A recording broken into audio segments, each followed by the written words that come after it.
collapse, and I come in as a kind of advisor, and I use meditation and writing and art and creative things, and very quickly things come back round again, you know.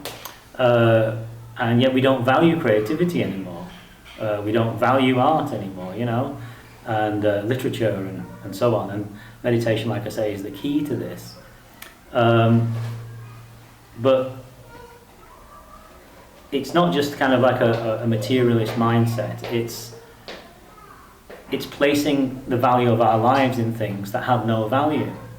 You know, so you will see children in restaurants with phones in front of them from the age of 2 or 3. You know, and yet if you read any scientific studies on this at the moment, the damage that does to the development of the child's brain is so huge that the child will never come back from it. You know, giving a phone to a child to watch while you have your dinner in the restaurant, or the child gets addicted to the phone, creates such a spike in the dopamine levels of the child's brain. And you know, dopamine is 4 times more addictive than heroin. Means that when you try to take the phone back off the child, you get that bad behaviour, that kicking and the screaming and all that. It's because the child has actually become a drug addict to having this phone in their hand. Dopamine is more addictive than heroin. 4 times more addictive than heroin, yes. And you're meant to achieve it naturally. So when you exercise, you create natural dopamine in the brain. But when you artificially create dopamine, so like, for example, in most of the world now, in men, there's a huge pornography addiction. And the addiction isn't actually to pornography. The addiction is to dopamine in the brain, because it's the dopamine receptors that are fired into overdrive by this kind of hyperstimulation and the kind of the new all the time. And the same happens to the child. So we're actually destroying ourselves on a kind of drug level of the brain, chemical level of the brain. And the only things that have been found to return people to health is, well, like with any addiction, complete removal of the addiction, or the thing that causes the addiction, a lot of time in nature, and meditation. This is your mantra, so to speak. That's a cliche, but this is what you prescribe for a more peaceful... Many scientists. This is not me. I read everything I can get my hands on.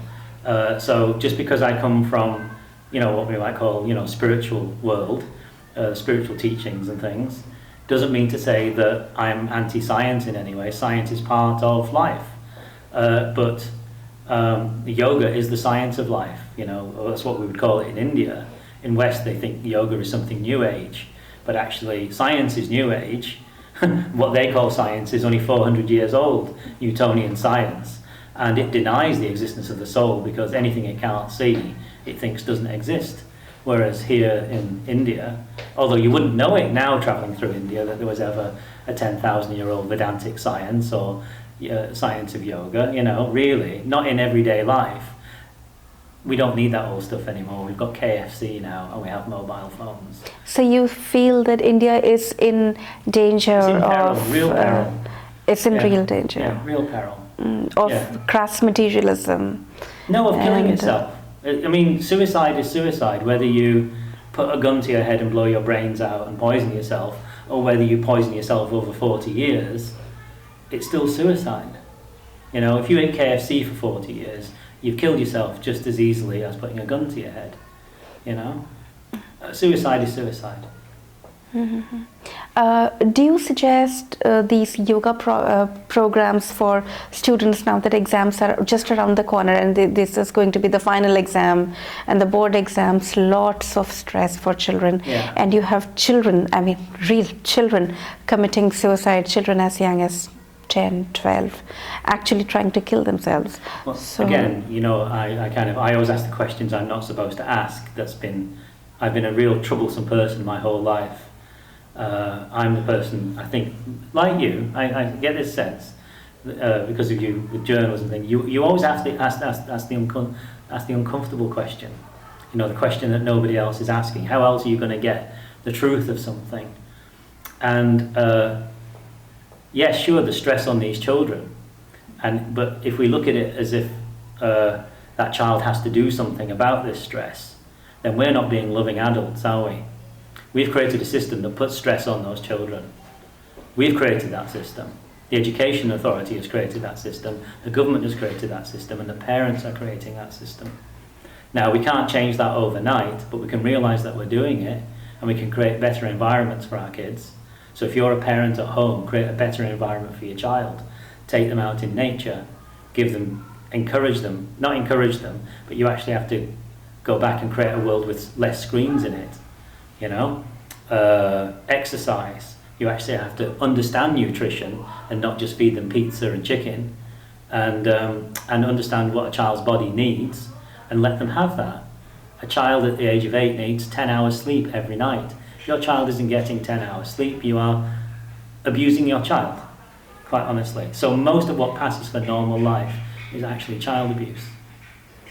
Most of what passes as... Absolutely. It's child abuse. We are child abusers. You know, I'm sorry I'm speaking in such strong language, but like I say, I go in and try to do rescue programs with schools, and this is what I see. I see it comes from unconsciousness, but we're not stupid people, but we put all of our cleverness towards buying things that we don't need instead of raising our children in a healthy way or understanding what life is about. If we put the same amount of energy into our own lives as we put into our businesses, we'd be fine. It's politicians have been murdered, people have been abused racially and so on.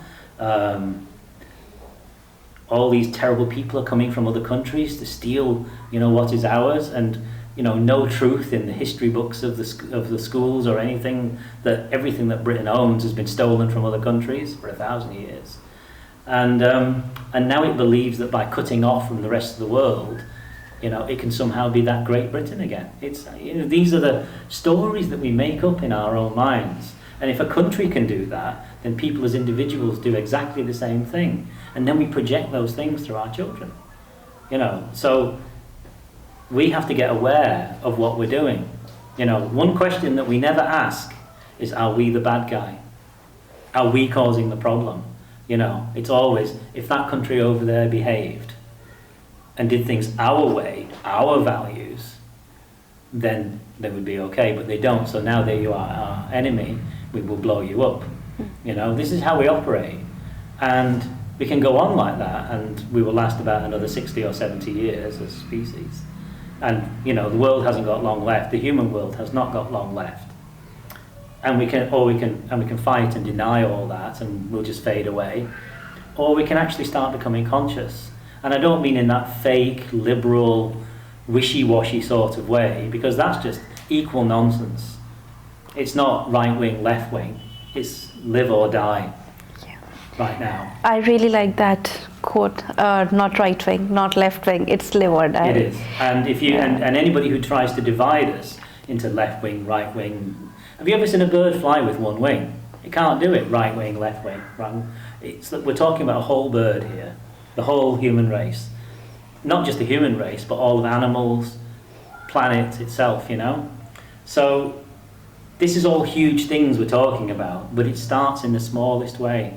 It starts with sitting down and actually meeting yourself honestly and with authenticity, and not being afraid of being afraid. Not being afraid of being uncomfortable with that. You're going to sit, because we will sit down and we'll say, well, actually, I don't know how to live better. So instead of pretending that we do, we have to actually find out. And what then? By asking the question in the first place, then we begin, don't we? But all we do is pretend all the time. I pretend to know how to live a sophisticated, modern life. What if you sit down and say, I don't know how to live? I don't know how to cook a good meal to feed myself. If you say that, then you actually make room to find out how to cook a meal to feed your child. While you pretend that everything is okay, nothing is okay. Okay. And once you accept this to yourself, doesn't that actually heighten your fear? No. The fear goes down very quickly, because then you can be active. If you don't know how to cook, you can learn how to cook. If you don't know how to look after a child, you can learn how to look after your child. Whereas if all you're going to do is pretend that you know, but don't know, because, looking after a child means eat this fake food that's processed and made of garbage and has no nutritional value whatsoever. Watch these programs because that's what everybody else does. Wear these branded clothes because that gives you value. You're just creating a false life again. Whereas if you say, well, so what is a real life? What has meaning? You know, who has spoken about meaning in life? Oh, there was some guy called Ramana Maharshi, he said some things, or there was this Jesus guy, he said some really interesting stuff. What's in the Vedanta, you know? What's in Buddhism, you know? And not becoming a Buddhist or a Vedantist, but find out what's real, what's useful, you know? Vivekananda said this, and, you know, Ramakrishna said that. Okay, well, there's something there, you know? But it might just be learn to cook. Learn to cook. Now let's take your example. If you're, I remember you telling me yesterday in a previous conversation that you yourself made it out of a great deal of I came from hell, yes, strife. If you're comfortable, could we talk about that? Yeah. So, what kind of strife? I'd created an entirely false world. I was living exactly what we're talking about. I was very well known as a writer, published 6 or 7 books. I was traveling the world, giving lecture tours, talking in universities, earning a lot of money, and everything I did was to try to make people love me. I did all of that because I felt unlovable inside. And that was generational stuff handed down by my family into me. And I believed that I was not a lovable person, and I had to do certain things. I had to earn a certain amount of money, be intellectually superior, have a gigantic vocabulary, write books, turn out a certain level of material each year, be published by this magazine and no other magazine would do, the best literary magazines in the world and so on. I had to live this kind of life. My suit had to come from this shop, and it got to the point where those forms, no matter how good they were, I was dying inside. And not only did it get to the point that I felt I was dying inside, they fell down. Actually, one day, it collapsed completely. And this can happen, you see. Somebody will die on you, or a relationship doesn't work out, and everything that you thought you were living suddenly falls down. And you see, I see this all the time because of the way I work with people. People come to me after everything has fallen down.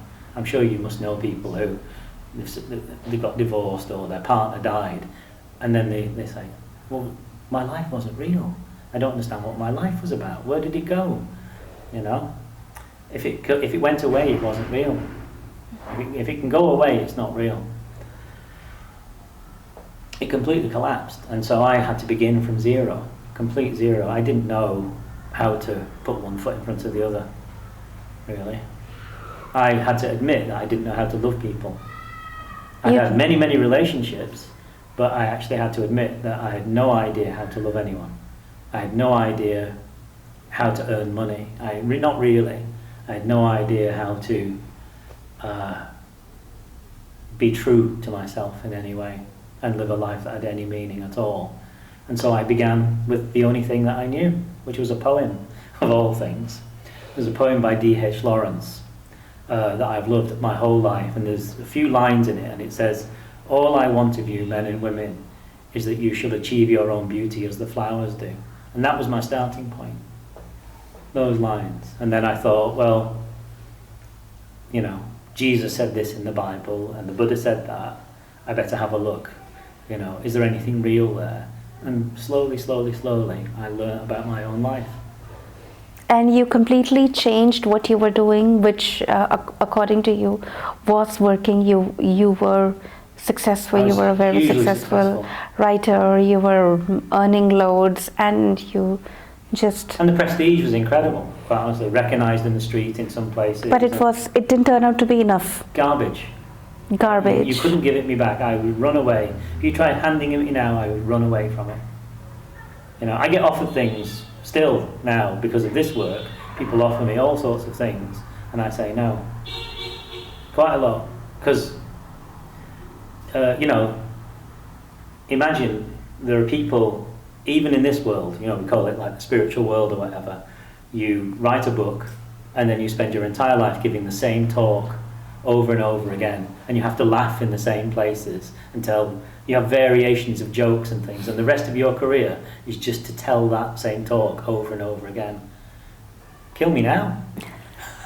You know, so I wouldn't want that, you see. These things get offered to you, you know, come and do this, come and do that, but you just have to repeat your greatest hits. So you erased all that? Yeah, I don't want to. I didn't erase it. I'm proud of it, but I wouldn't want to spend much time with that guy. And I love him. Started over how? You broke your comfort zone. Didn't you ever feel tempted to go back? I tried to go back, and I couldn't do it.